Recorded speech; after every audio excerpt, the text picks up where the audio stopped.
La niebla estaba tan cerrada que el mundo parecía haberse achicado a la cubierta mojada y al sonido del motor tragando frío. El Santa Brígida avanzaba a ciegas, y aún así el mar no golpeaba fuerte, apenas lamía el casco como si se hubiera quedado sin ganas.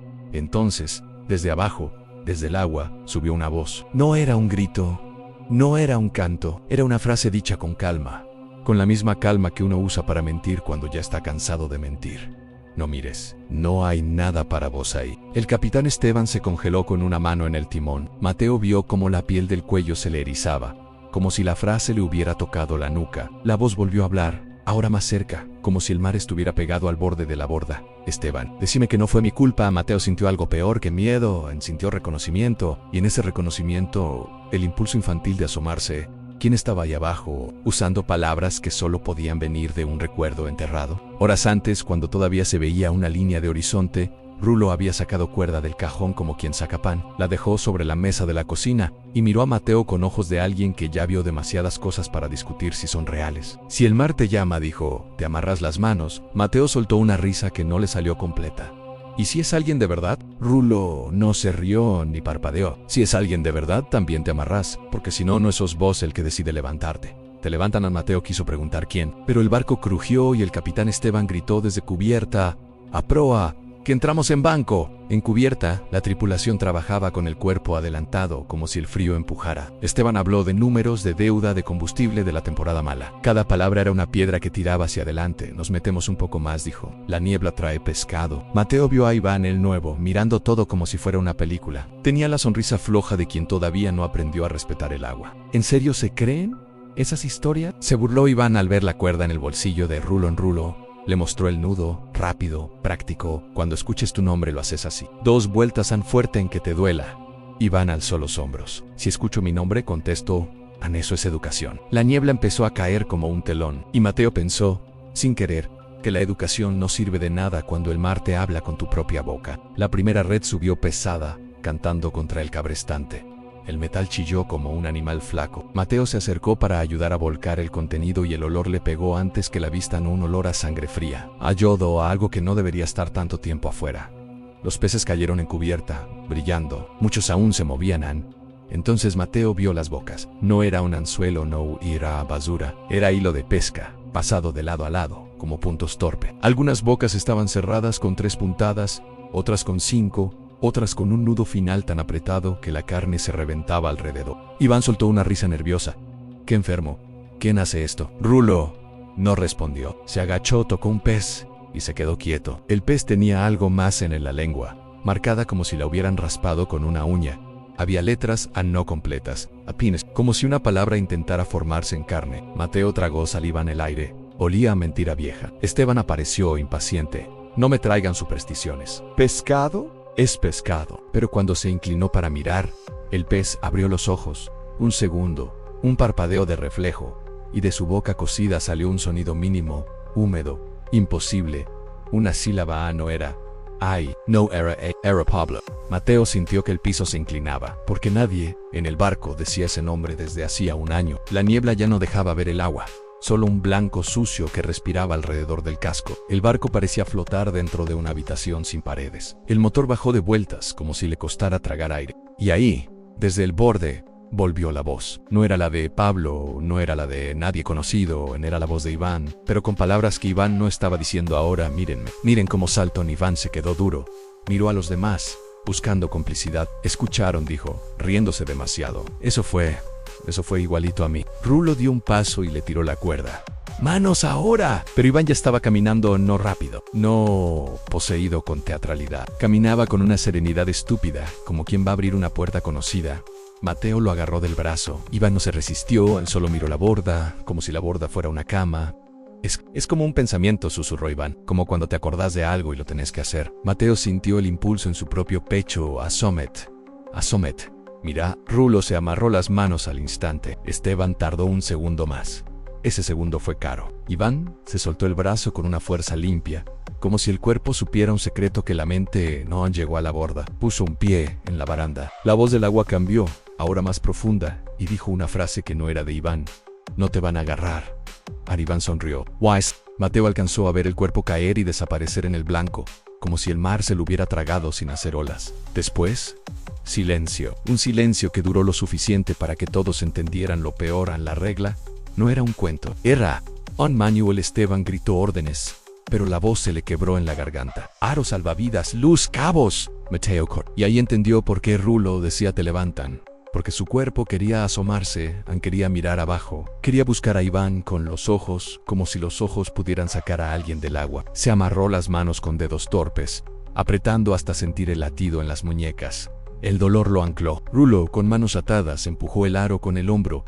Como un animal que aprende a trabajar sin patas, el aro cayó. No se oyó chapoteo. Mateo se acercó al borde con el pecho, no con las manos, apenas lo justo para ver. La niebla se abrió un poco, como si le diera permiso. Y Mateo vio algo que nunca había visto. La superficie del agua estaba llena de letras. No flotaban como papel, estaban ahí como espuma formando palabras, phrases cortitas, pedazos de conversaciones, promesas de borracho, insultos enojados, juramentos. El mar era una boca repitiendo, y en medio de esa sopa de palabras, algo subió, un brazo en un antebrazo amoratado, la mano de Iván, abierta. Mateo sintió un alivio instantáneo, hasta que vio que esa mano no tenía uñas, no arrancadas por el agua, cortadas al ras, como si alguien las hubiera usado para escribir. La mano se cerró, y con un movimiento lento señaló hacia la cubierta. Señaló a Mateo en la voz del agua. Habló con la voz de Mateo, pero con una frase que él no recordaba haber dicho jamás. Si se hunde, que se hunda. Mateo sintió que el estómago le caía al piso, porque, aunque no recordaba esa frase, su boca la reconocía como propia. El capitán Esteban cerró el puente y selló las ventanas con trapos, como si el vidrio pudiera detener la voz. La brújula giraba con nerviosismo. El reloj de pared marcaba la misma hora desde hacía demasiado. No puede ser, murmuró Esteban, golpeando el reloj con nudillos. No puede. A Mateo, con manos aún amarradas, miró el segundero. No se movía, pero se oía un tic-tic igual, como un sonido que imitaba el tiempo sin ser tiempo. Rulo se sentó en el banco del comedor, respirando por la nariz. No es el reloj, dijo. Somos nosotros acá dentro. No passer. La radio VHF apagada, soltó estática. Esteban se puso pálido. Nadie la toque, ordenó. La estática se convirtió en una voz, clara como si estuviera en la cabina. Dale en decilo. Mateo sintió que esa voz no era del mar. Solamente era del barco, del metal de los tornillos. La voz siguió. Decí lo que dijiste cuando Pablo pidió subir en el nombre. Fue un golpe. Esteban apretó la mandíbula. No, dijo. No voy a. Y ahí estuvo el error al hablar. La voz se rió sin risa. Solo un exhalar húmedo. Gracias. De la radio salió otra frase. Esta vez, con la voz de Esteban, exacta, sin distorsión, como un eco grabado en cinta. No hay lugar. Agárrate de la boya y espera. Mateo sintió las muñecas arder dentro de la cuerda porque esa frase, él sí, la recordaba. Y la recordaba porque, esa noche, él se había quedado quieto. La puerta del puente golpeó desde afuera. 3 veces como nudilos, tacan, tacan, tacan, y una voz nueva, desde la madera. Mateo. O'Brien. Mateo no se movió, pero sintió que su cuerpo quería caminar hacia la puerta. La cuerda en sus muñecas era lo único que le recordaba que tenía elección. No abras, dijo Rulo, y su voz salió ronca, como si hablar también le costara. Esteban, sin manos amarradas aún, dio un paso hacia la puerta. Su orgullo lo empujaba más fuerte que el miedo. ¡Basta!, gritó. Esto es un truco, una corriente, una... La voz de la puerta lo interrumpió, con una calma íntima. Vos dijiste, sí se cae. No lo levantamos, ¿te acordás? Esteban se detuvo, como si lo hubieran agarrado de adentro. Mateo vio algo imposible en el antebrazo del capitán. Justo donde el uniforme terminaba, apareció una línea roja. Luego, como si la piel se estuviera escribiendo sola con una punta de sal. Las líneas formaron letras. Esteban bajó la mirada. En su piel se leía una frase incompleta, y la sangre era la tinta. No hay lugar. Esteban se arrancó la manga con un tirón desesperado y la piel se abrió más, como si el acto de mirar terminara de escribir. No, susurró, ahora más chico. Mateo se acercó y vio que no era solo sangre, era sangre mezclada con agua de mar en sal. Ardía la voz desde la puerta. Cambió de tono, casi dulce. Abrí y te la devuelvo entera. Rulo, con manos amarradas, se inclinó y escupió al suelo. Te quiere dando algo, dijo un te quiere desatado. La puerta volvió a golpear, más fuerte. Tacan, tacan, tacan. Y del otro lado, algo raspó la madera, como uñas.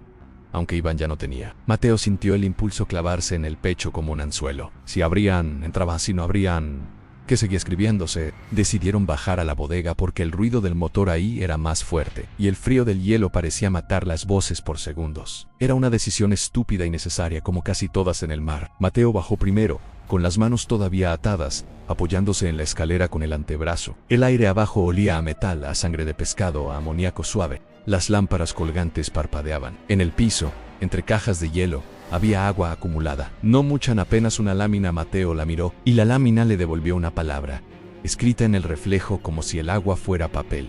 Perdón. Mateo sintió un nudo en la garganta, no porque se sintiera perdonado, sino porque esa palabra era la más peligrosa, la palabra que uno usa para cerrar algo sin abrirlo de verdad. Rulo bajó detrás, resoplando. No digas nada, advirtió, ni aunque te lo pidan. Esteban bajó último, con la manga arrancada, el brazo sangrando. Y entonces lo escucharon, no desde arriba, no desde la puerta, desde el hielo. Un sonido como burbuja atrapada, una voz amortiguada por kilos de pescado. Tengo frío. Mateo se quedó helado. Esa frase, esa exactitud, no era un anzuelo cualquiera. Era memoria. Pablo había dicho eso. Pablo en el agua, esperando. Mateo sintió que algo dentro suyo quería contestar. Decir no aguantan. Decir cualquier cosa. El hielo crujió. Una caja se movió sola, despacio, como empujada desde adentro. Rulo retrocedió, torpe, con manos amarradas. La caja se abrió de golpe. No salió un cuerpo entero. Salió un montón de hilo, enredado, húmedo, como intestino de plástico. Y entre el hilo, algo brillante en dientes humanos, sueltos, golpeándose con un sonido seco. La voz del hielo habló otra vez, ya sin amortiguación. Mateo, decime lo que me dijiste esa noche. Mateo sintió que la cuerda en sus muñecas era lo único que no se movía por él arriba. La puerta volvió a golpear como un corazón en tacan, tacan, tacan. Pero ahora, el golpe venía acompañado de otra cosa, en un arrastre, como un cuerpo mojado raspando la cubierta. Esteban miró a Mateo, como si el liderazgo fuera un peso físico. Vamos a salir, dijo, y su voz sonó hueca. Vamos a encender luces, vamos a... El mar lo interrumpió desde abajo, desde el agua de la bodega. Promételo. Esteban tragó saliva. La palabra prometer era su herramienta favorita. Con promesas mantenía tripulación, crédito, familia. Con promesas tapaba huecos. Y ahí, en esa bodega, llena de hielo y culpa, el capitán hizo lo que siempre hacía. Lo prometo, dijo Ann, lo que sean, solo déjanos salir. Mateo sintió que el aire se volvía más pesado. Rulo cerró los ojos, como si acabaran de abrir una compuerta. La voz respondió satisfecha, perfecto. El hilo en el piso empezó a moverse, no como una serpiente, no con inteligencia animal. Se movía como palabras buscando boca. El hilo se enredó en las botas de Esteban y tiró. Esteban cayó de rodillas, golpeándose el mentón. La sangre salió caliente en un lugar donde todo era frío. Mateo, con manos amarradas, quiso ayudar. Y ahí apareció la trampa, porque ayudar implicaba desatarse. Esteban, en el piso, extendió la mano hacia Mateo con desesperación humana. Mateo, por favor. La voz, desde el agua, susurró por debajo de la voz de Esteban, como un segundo sentido. Soltate. Mateo sintió el nudo tensarse. El dolor subió. Rulo se tiró al piso, y con dientes, intentó cortar hilo con un cuchillo que apenas podía sujetar entre antebrazos torpe, humilante y río. El hilo respondió metiéndose debajo de las uñas que le quedaban a Esteban. Levantando carne, Esteban gritó. Un grito que se cortó cuando el hilo le cerró la boca como si cosiera, igual que a los peces. Mateo vio al capitán ahogarse en su propio grito, y, en medio del forcejeo, escuchó algo peor, su propia voz, no como eco, como recuerdo puro. Si se hunde, que se hunda. Mateo no recordaba haber dicho eso, pero su cuerpo sí, y su cuerpo por primera vez quiso irse con el mar. Mateo se arrastró hacia la escalera con el cuerpo, no con las manos. Subir con manos atadas era como intentar trepar con el orgullo roto. Cada peldaño mordía antebrazos. En cubierta, la niebla parecía más baja, como si el barco estuviera hundiéndose en leche. La puerta del puente estaba marcada con arañazos nuevos. Rulo subió detrás, jadeando. No había podido salvar a Esteban de la bodega, no de verdad. Solo pudo ver cómo el hilo se lo llevaba hacia el agua acumulada, como si el piso fuera un mar pequeño con hambre grande. Mateo miró la borda, no vio olas, vio palabras. La superficie estaba llena de frases cortadas. Algunas flotaban, otras parecían hundirse como piedras. Y entre todas, una frase se repetía, formando un círculo alrededor del barco, TSILO. Mateo entendió la mecánica con una claridad helada. El mar no quería respuestas para conversar, quería respuestas para cerrar el anzuelo. Rulo, con la cara mojada de sudor y sal, murmuró, si prometeste, come. Si mentiste, come. Si gritaste, come. Mateo apretó los dientes. ¿Y si digo la verdad? Rulo lo miró como si esa palabra fuera una herramienta desconocida en el mar. La verdad no es un amuleto, dijo, pero es lo único que no le da más cuerda. Mateo caminó hasta el mástil central, con manos atadas, se pegó a la madera y con un gesto torpe se amarró más muñecas al mástil, como si se clavara al barco. La voz del mar subió, ahora muy cerca, como al oído: decime lo que le dijiste a Pablo. Mateo cerró los ojos. La frase enterrada empezó a emerger pedazo por pedazo, no como recuerdo, como vómito, y cuando la tuvo completa, se le rompió la respiración, porque no era una frase práctica, no era un "no hay lugar", era peor. Era una frase que convertía a un hombre en carga. Mateo abrió la boca, sintiendo que cada palabra iba a ser carne, y dijo claro, sin promesa, sin negociación: Pablo, dije en soltalo, que se lo lleve el agua. La niebla se quedó quieta. El mar se quedó quieto. Por un segundo todo el mundo esperó el castigo, y entonces desde abajo, desde el agua, salió una última devolución: gracias. Pero la voz no sonó satisfecha, sonó aliviada. El agua golpeó el casco por primera vez en toda la noche, como si recién ahora el mar recordara que podía ser mar. Una ola subió por la borda, lenta, pesada, y dejó encubierta algo que no era alga. Era una cuerda vieja, deshilachada, con un nudo que Mateo reconoció al instante en el nudo que Esteban usaba para asegurar boyas. El nudo de aquella noche. La cuerda se arrastró sola hasta el mástil. Rulo retrocedió, incapaz de correr con manos amarradas. Mateo, atado al mástil, solo pudo mirar. La cuerda se levantó como si tuviera columna, y el nudo se abrió y se cerró en el aire, probando. Luego, con una precisión humillante, el nudo se cerró alrededor de las muñecas de Mateo. Encima de su propio nudo, apretó. El dolor fue blanco. Mateo gritó, pero el grito salió roto, porque la presión le cortaba la circulación. Sintió la piel abrirse. Sintió sangre mezclada con sal. Sintió que el mar estaba escribiendo con su cuerpo. La voz subió otra vez, pero ya no pedían enumeraba. Dijiste en soltalo. Dijiste en que se lo lleve. Dijiste en el agua. Cada frase era un tirón más.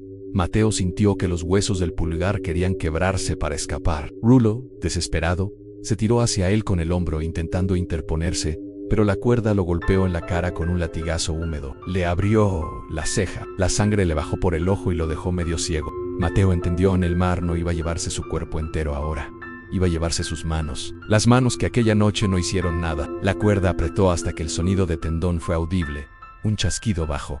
Mateo lloró sin vergüenza. No de dolor solamente, de impotencia vieja. Y, justo cuando creyó que se desmayaba, el nudo aflojó. No lo soltó, solo lo dejó vivo. La voz por última vez susurró: ahora sí.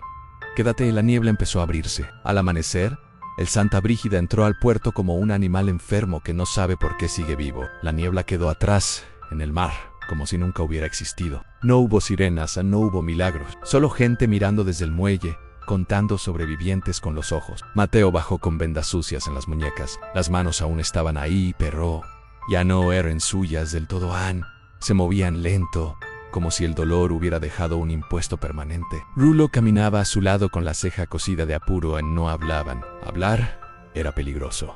En la oficina del puerto, un hombre de gorra tomó nota. ¿Cuántos?, preguntó. Rulo abrió la boca y la cerró. Mateo sintió el impulso de decir 2, de explicar, de justificar. No lo hizo.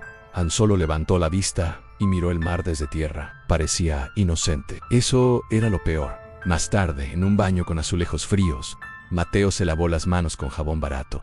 La espuma se acumuló en el desagüe, y en ese remolino pequeño, como si el océano hubiera dejado una ventanita abierta, Mateo escuchó una voz suave, casi carrenosa.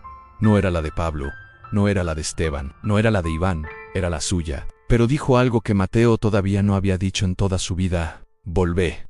Mateo apagó la canilla. El desagüe siguió sonando igual, como si el mar, incluso lejos, nunca dejara de escuchar, y como si las palabras, una vez dichas o una vez por decir, ya tuvieran dueño.